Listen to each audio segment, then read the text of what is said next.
Conor McGregor waited 5 years to come back to the UFC, made his entrance, he sprinted across the octagon, he threw one jumping kick, and then his knee made a decision that the rest of his body had to live with for the next 69 seconds until the referee made it official. That's how the comeback ended. 69 seconds. TKO by injury. Max Holloway defeated Conor McGregor, round 1, and 20,000 people at T-Mobile Arena sat there in stunned silence while one of the most hyped returns in combat sports history exited through the same tunnel it walked in from about 4 minutes earlier. UFC 329, July 11th, International Fight Week in Las Vegas, the most anticipated MMA return since probably ever. McGregor had been gone since July 2021 when he broke his leg against Dustin Poirier. He spent 5 years recovering, getting into legal trouble, being found civilly liable for rape in an Irish court in 2025, canceling a fight with Michael Chandler in 2024 because of a broken toe, and showing up to various events looking like a man who had not exactly been treating his body like a high-performance vehicle. Then he came back, shaved mohawk, same one he had at his UFC debut over a decade ago. Full entrance, full production. The crowd was ready. He ran to the center and threw a jumping switch kick on the very first move of the fight. Missed. Threw a head kick. Landed awkwardly. And when he came back down, you could see something was wrong before anything else happened. He hit the canvas, got up, hit the canvas again. Holloway, to his credit, was actively telling the referee to look at what was going on. The ref let it continue briefly. McGregor took one kick, stepped back on a leg that clearly didn't want to hold him anymore, and it was over. 1 minute and 9 seconds. Dana White said at the post-fight press conference the UFC was assuming a blown ACL. Doctors have agreed. Former NFL team physician flagged potential ACL and MCL damage, plus a possible kneecap issue. A separate sports medicine doctor thought a meniscus tear was more likely, which would actually be better news recovery-wise. Nobody has confirmed the official diagnosis yet.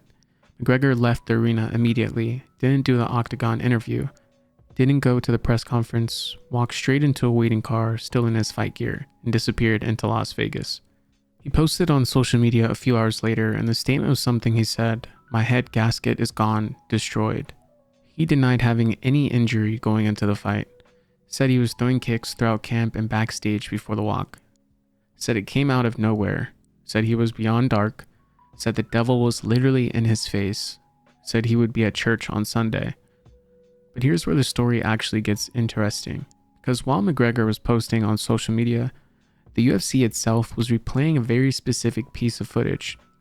During his pre-fight prep check, the checkpoint before you enter the octagon where they inspect the gloves and the shorts, McGregor moved his shoe, took an awkward step back, and visibly wobbled. The production truck replayed it after the fight was over. They didn't have to do that, they chose to. That's the broadcast essentially raising its hand and going, "Hey, did anyone else see this?" There was also separate warm-up footage circulating that showed McGregor stumbling backward after throwing a high kick during warm-ups backstage. 2 separate moments before the fight even started where the leg looked like it wasn't cooperating fully. McGregor said it's nonsense. Dana White backed him up hard, saying someone would have noticed given how many millions were watching his face-off alone, which got 44 million views in 24 hours, which is its own insane number.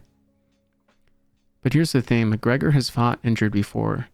He fought Chad Mendes at UFC 189 with a torn ACL. He fought Khabib Nurmagomedov with a broken foot.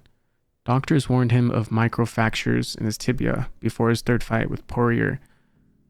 This man has treated injury disclosures the same way the rest of us treats terms and conditions. He just scrolls to the bottom and hits accept.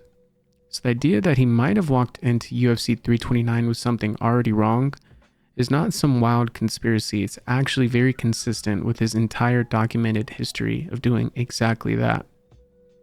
The career math is also hard to look at right now.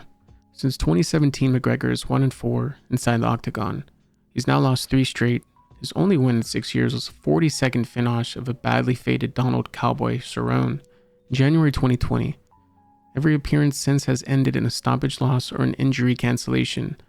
The version of Conor McGregor, who is simultaneously holding 2 UFC title belts and knocking out champions in 13 seconds, is a very different human from the one who just threw one kick and left on a limp. Max Holloway handled it the right way. He said to the crowd right there in the octagon, "Let's give it up for Conor McGregor. What an absolute animal." He kept asking me to fight on. Then I added, "I had him weak in the knees, I guess," which is the correct response.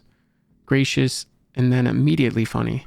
Holloway's a good man and an even better fighter, and he deserved a real fight tonight and didn't get one. Neither did the crowd. McGregor said he would not be deterred. He will return, and he's going to church. The guy is 37 years old, about to turn 38 on Tuesday, coming off what looks like a significant knee injury, with a 1-4 record, 4 stoppage losses in his last 5 fights, and a 20,000 person arena that booed while watching him limp out. That's not an indictment of his heart. He clearly has plenty of that. It's just a description of where the situation is right now. Holloway said there's going to be a McGregor Holloway 3. That's the generous version. The realistic version might be that the fight we just watched was the one that finally has a conversation that maybe the curtain closed years ago, and what we've been watching since is just the final few minutes of lights going down in the venue. 69 seconds. That's what 5 years of waiting got, everyone.